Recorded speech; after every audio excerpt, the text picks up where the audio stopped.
Assalamualaikum warahmatullahi wabarakatuh. Bertemu lagi dengan saya Ropi di channel Bacip Moto, channel yang mengulas tentang part PRT berikut dengan cara pemasangannya.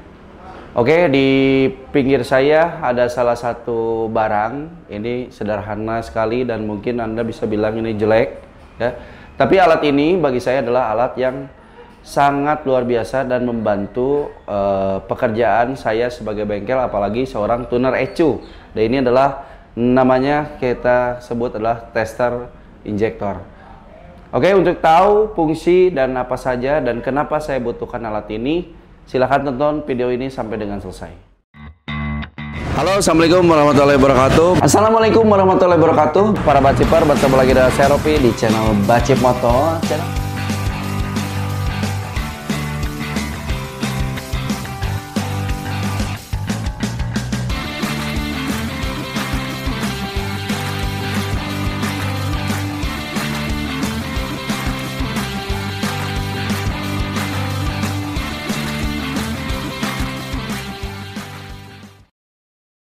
Oke teman-teman, jadi alat ini saya buat itu sebetulnya alat ini itu saya mau bikin itu dari dulu ya, dari bengkel yang waktu dicaringin, yang waktu di gang.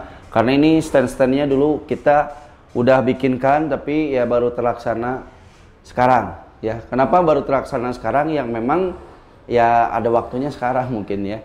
Jadi alat ini saya buatkan sebagai alat untuk mengukur injektor. Jadi apa saja yang diukurnya itu adalah semburannya. Jadi semburannya bagaimana, apakah misalkan dari ada 6 hole itu, 6 lubang itu, apakah semburannya yang satu kepempet atau kayak gimana, atau semburannya bocor dan sebagainya.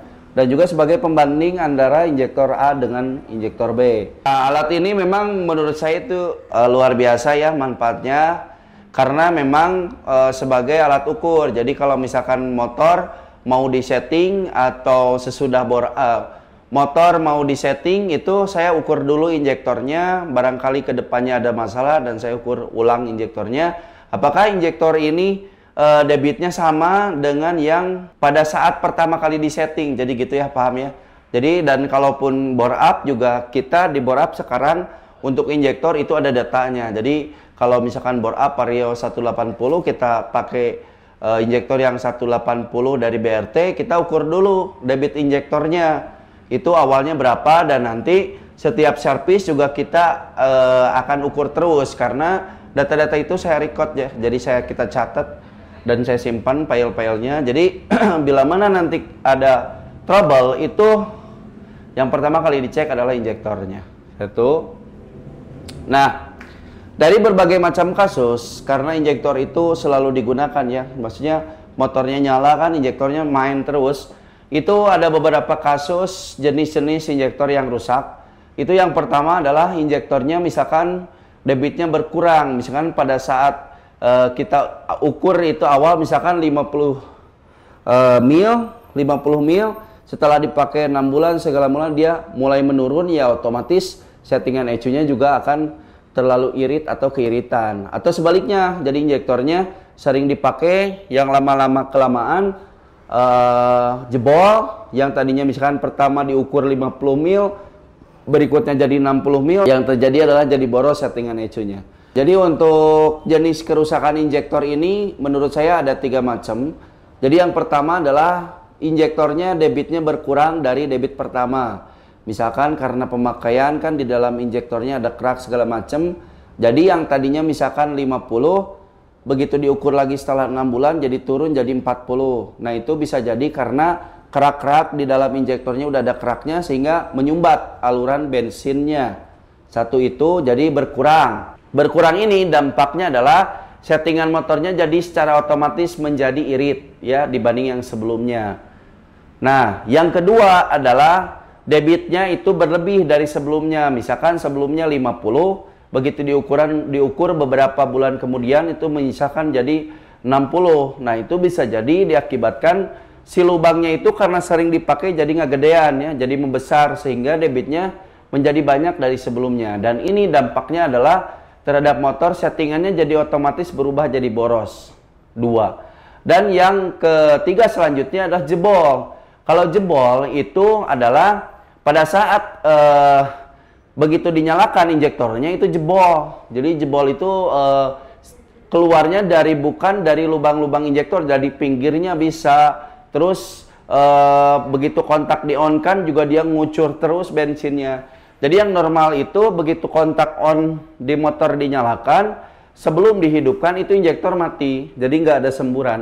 Kalau yang jebol itu begitu di on, itu dia langsung banyak keluar injektor bensinnya, dan itu juga bisa menyebabkan motor mogok, dan kalau ada percikan api itu bahaya. Jadi memang jenis 3 ini menurut saya yang masalah di injektor ini. Nah, untuk mengantisipasi semua itu, jadi saya setiap servis, terutama servis yang plus dengan pembersihan throttle body, itu diukur debitnya. Jadi apakah sama pada saat sebelum bore up atau sebelum servis berikutnya, atau dengan data yang orisinnya apa sama atau enggak. Jadi sebetulnya di dalam motor itu kan memang terdiri dari beberapa part yang saling kerjasama sehingga menciptakan salah satu performa. Nah, kalau misalkan yang masalah ECU, ya memang ke yang lainnya juga performa berpengaruh. Yang masalah injektor yang ke lainnya juga berpengaruh, ya, termasuk dengan filter udara. Kalau misalkan Anda nyeting di filter udara yang bersih, ketika kotor udaranya berkurang, otomatis settingan juga akan agak berubah dari sebelumnya. Jadi poin-poin itu harus dipelajari dan dipahami. Jadi kalau misalkan kadang juga orang bertanya apakah setting Juken ini harus berulang. Sebetulnya selagi tidak ada part yang diganti di motornya dan selagi tidak ada keluhan dirasa oleh customer, itu sebetulnya tidak perlu setting, cukup 1 kali aja. Tetapi untuk perawatan itu penting. Misalkan pada saat proses setting ECU filternya bersih, throttle bodinya bersih, injektornya bagus, begitu dipakai beberapa lama kotor, ya mungkin ada perubahan settingan diakibatkan dari part-part pendukung tersebut yang berubah. Jadi bukan settingan yang berubah, tapi part-part tersebut berubah, menyebabkan ECU-nya tidak bisa mengikuti perubahan tersebut. Jadinya dirasa Anda mungkin berpikir settingan ECU-nya berubah. Terus, nah untuk membuat seperti ini ada beberapa part yang perlu disiapkan. Jadi yang pertama tentunya ECU Juken. Jadi Jukennya kita simpan di sini. Yang pertama adalah ECU Juken. Jadi di dalam ECU Juken ini ada yang namanya menu maintenance. Jadi di sana ada menu pengecekan injektor, dan itu si angkanya itu harus ditulis sama gitu.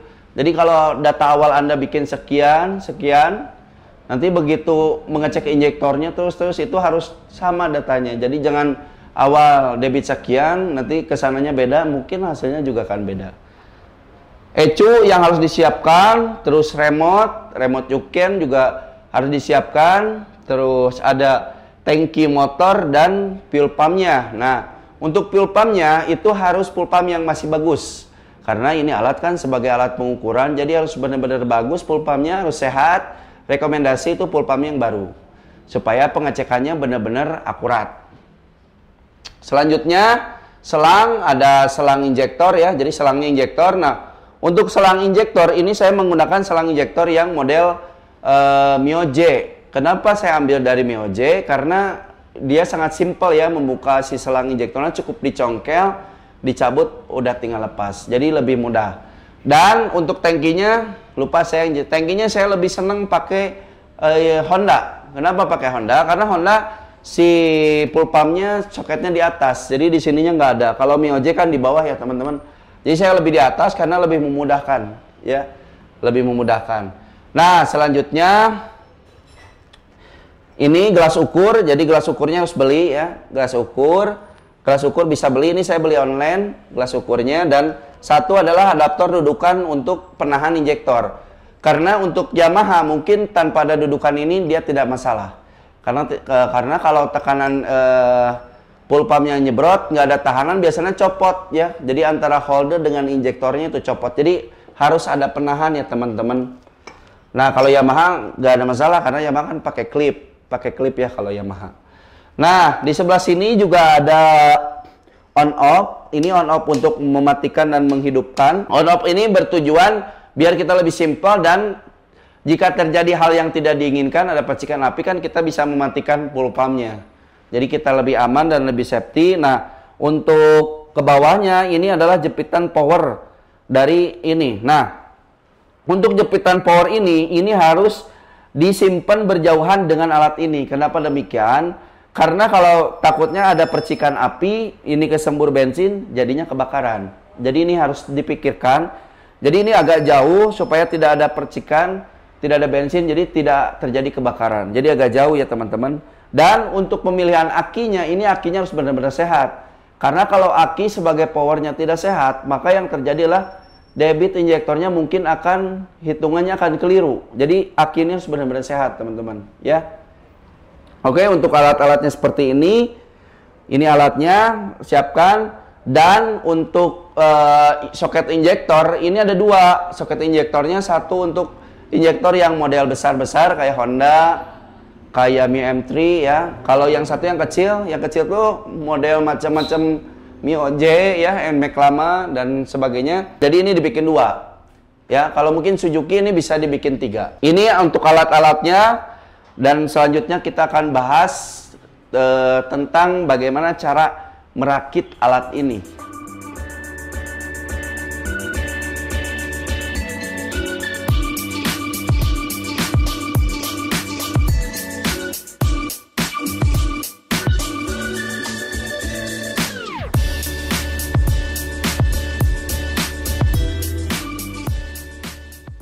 Nah, jadi teman-teman, untuk ucapan terima kasih saya kepada subscriber saya akan mengadakan giveaway. Saya akan undi di 50.000 subscriber dan sekaligus saya akan bagikan juga hadiahnya ketika saya menginjak 50.000 subscriber.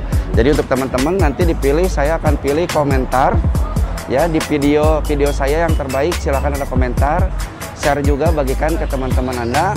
Nah, untuk giveaway-nya saya akan sebutkan ya satu-satu. Jadi untuk hadiah pertama itu head and make porting CNC, bahannya nikel, head and make, aerox, making dan R15P3. Jadi Anda boleh pilih salah satu untuk juara yang pertama ya.